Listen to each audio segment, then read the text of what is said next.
Okay friends, now we are starting a very important topic, that is regenerative endodontics, also known as revascularization or pulpal regeneration. It is defined according to the current 2012 American Academy of Endodontics defined regenerative endodontics as biologically based procedure designed to physiologically replace damaged tooth structure including dentine, root structure as well as the pulp dentine complex. Again, by American Academy of Endodontics 2012 define regenerative endodontic as biologically based procedure designed to physiologically replace dentine damaged tooth structure. Okay, it is biologically based. Physiologically it will replace what? Damaged tooth structure. Biologically based procedure designed to physiologically replace damaged tooth structure, and that damaged tooth structure may include dentine, root structure as well as the pulp dentine complex. Okay, once again I am repeating it for you. The current 2012 American Academy of Endodontics defines regenerative endodontic as biologically based procedure designed to physiologically replace the damaged tooth structure including dentine and root structure as well as the pulp dentine complex.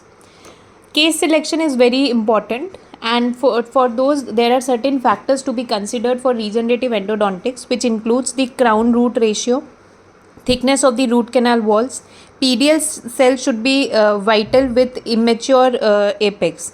Extraoral dry time if should be less than 60 minutes. It is said that if it is less than 20 minutes, all PDL cells are viable. Between 20 to 60 minutes, some PDL cells are viable, and more than 60 minutes, all cells are dead. So, an apical diameter of at least 1 mm mesodistally radiographically is necessary to allow ingrowth of vital tissues. Presence of periradicular radiolucency or negative vitality tests are not determining factors in case selection for regenerative endodontics. There are two emerging current concepts in revascularization, that is the guided tissue regeneration and tissue engineering. Coming on to the guided tissue regeneration, it is widely known as revascularization or revitalization. The concept of revascularization was introduced by Ostby et al. In 1960. The study concluded that in traumatic avulsion, blood vessels slowly grow from apex towards the pulp horns, which replaces the necrosed pulp and develops the normal sterile granulation tissue within the root canal walls. This aids in revascularization and stimulation of cementoblast undifferentiated mesenchymal cells. Again, I am repeating it. When there is a traumatic avulsion, the blood vessels slowly grow from the, I will show you in the picture. When there is a traumatic avulsion, the blood vessels slowly grow from the apex to the root canal, inside the root canal, and it replaces the necrosed pulp and forms a sterile granulation tissue. This sterile granulation tissue further forms cementoblast, odontoblast, etc., and they deposit the calcific barrier, calcific tissue over the root canal walls as well as at the apical end. So this material at the apex as well as on the lateral dentinal walls are deposited.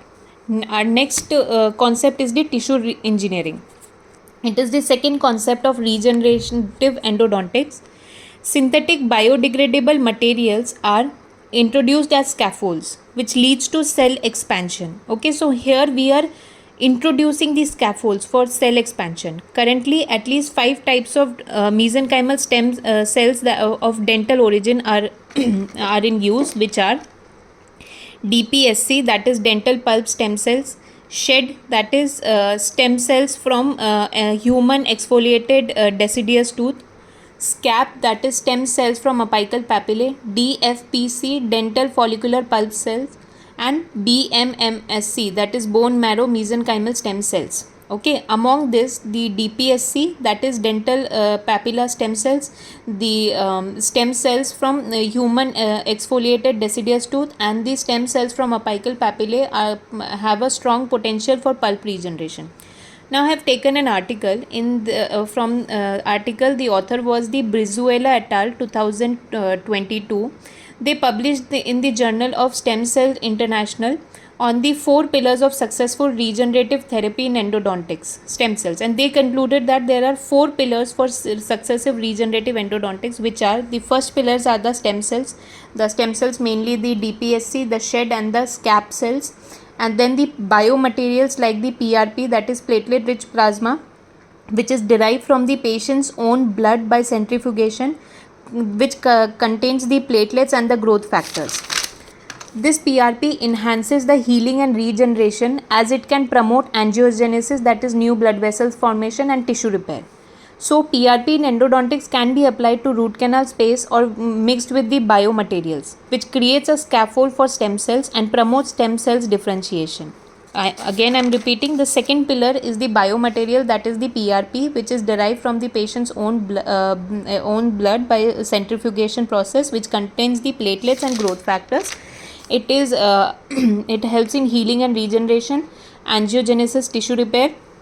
In endodontics, it is applied to root canal space or mixed with biomaterials, which creates scaffolds for stem cells and promotes stem cell regeneration differentiation. Next is the platelet rich fibrin. It is also autologous blood derived product obtained by centrifugation without adding any anticoagulant derivatives. In endodontics, PRF can be employed as a biocompatible scaffold and a source of growth factor.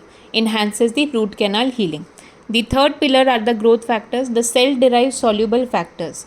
This releases bioactive factors which play an active role in cell homing and activation of the resident cells. That means this cell-derived soluble factors activates the inner cells of the root canal, and then it helps in their activation as well as healing of this tissue repair. The next is the fourth pillar, last pillar, that is the synergistic interaction between all the 3 pillars. So this is my first pillar, that is the stem cell.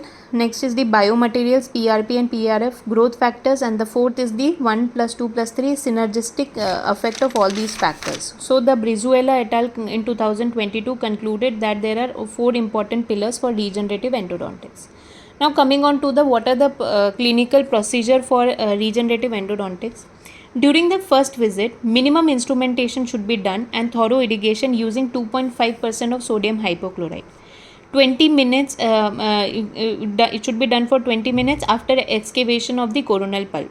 Then precaution should be taken care that 2.5% of sodium hypochlorite does not go beyond the apex, or it may cause irritation and burning sensation. So disinfection with copious irrigation. Then use 3-mix antibiotic paste or the triple antibiotics paste, that is 1:1:1, that is ciprofloxacin, metronidazole and minocycline. But minocycline causes discoloration, so nowadays we are using Aristine or Cefaclor. This triple antibiotic paste is used for a period of 3 weeks. Absolute disinfection and bacterial tight hermetic seal should be given so that there is no micro leakage. Next, in the second visit, when the patient comes, apply rubber dam, then wash off the triple antibiotic paste, mechanical irrigation of the apex, and perform with a sterile K file should be used to initiate the bleeding in the root canals at the level of cemento-enamel junction. This provides a scaffold for the growth of the new tissue, which is followed by a double seal of MTA in the cervical area, bonded resin in the coronal restoration to prevent micro leakage. Note, it is very essential to follow the protocols of regenerative endodontics that no canal instrumentation should be done during the period of revascularization. This is to preserve the stem cells. Follow-up, a minimal follow-up of 12 to 18 months are required. And what do we assess during this follow-up? That there should be no clinical and radiographic signs. Clinical and radiographic examination should be done for any pathology. There should be absolutely no pain and soft tissue swelling. Resolution of periapical radiolucency with increase in the width of the root canals. There should be increased root length and should be apical closure should be induced. Now, what are the various mechanisms of revascularization? It is thought to be 5 types of mechanisms. The first mechanism may be the vital pulp cells and the Hertwig epithelial root sheath. Some vital cells may be present at the apical end of the root canals, and these cells can proliferate and form the odontoblast and leads to dentine formation. HERS cells are usually they are immune to degradation, so they organizes and influences the differentiation of the odontoblast of these stem cells which are present at the apical end. Next is the dental pulp stem cells, DPSC. It contains multipotent cells, which is abundant in the immature permanent tooth. They form the apical end of the roots, attaches to the inner dentinal walls, which differentiates into odontoblast and deposits the tertiary dentine. Okay, so dental pulp stems are depositing the tertiary dentine within the inner wall of the root canal. And the next is the periodontal stem cells. If periodontal stem cell surrounds the tooth, proliferates and migrates to the apical region and the root canals, which forms the root development and regeneration. Then the stem cells from the apical papillae and the bone marrow stem cells, they also play a very important role. When we do the instrumentation of the root canal, it induces bleeding. This bleeding allows influx of the mesenchymal stem cells from the bone marrow. And the last is the blood clot and the growth factor. So when we induce a blood clot formation, it acts as a natural scaffold, means it acts as a natural architecture for the influx of the blood vessels to penetrate or to revascularize it, and then the stem cells get differentiates into odontoblast, fibroblast and cementoblast. Thus they overall all these mechanisms suggest that various cells, growth factors and etc., they play an important role in the mechanism of revascularization. So what are the merits of revascularization? It is simple and practical, avoidance of any immune rejection, progressive dentinal wall thickening and continued root development, and positive response to pulp testing. But what are the limitations? It is difficult in fully formed permanent teeth, as when we do not get a open apex, so the ability to induce revascularization becomes difficult. Potential complications, it can be round discoloration, or maybe due to the long term use of antibiotics, antibacterial resistance may develop, or any allergic reaction due to intracanal medicaments. Risk of necrosis: if the tissue becomes reinfected, there is a potential risk of infection. Unpredictable stem cells concentration, viability may affect the outcome and efficacy of the procedure, and lack of long-term follow-up studies. Okay, I hope it was clear. Coming on to the references, as I have already mentioned, Brizuela et al. 2022 from the International Journal of Stem Cells. Next is the Mamta Dali et al. 2014 Journal of Research in Dental Sciences. Manish et al. 2017 on stem cells in regenerative endodontics, published in the International Journal of Pharmaceutical Science and Research. So to conclude, revascularization may replace the need of apexification. It is a reparative procedure rather than true regenerative process. It should be considered when the other conventional treatment fails. It is safe and effective method for regenerating pulp dentine complex.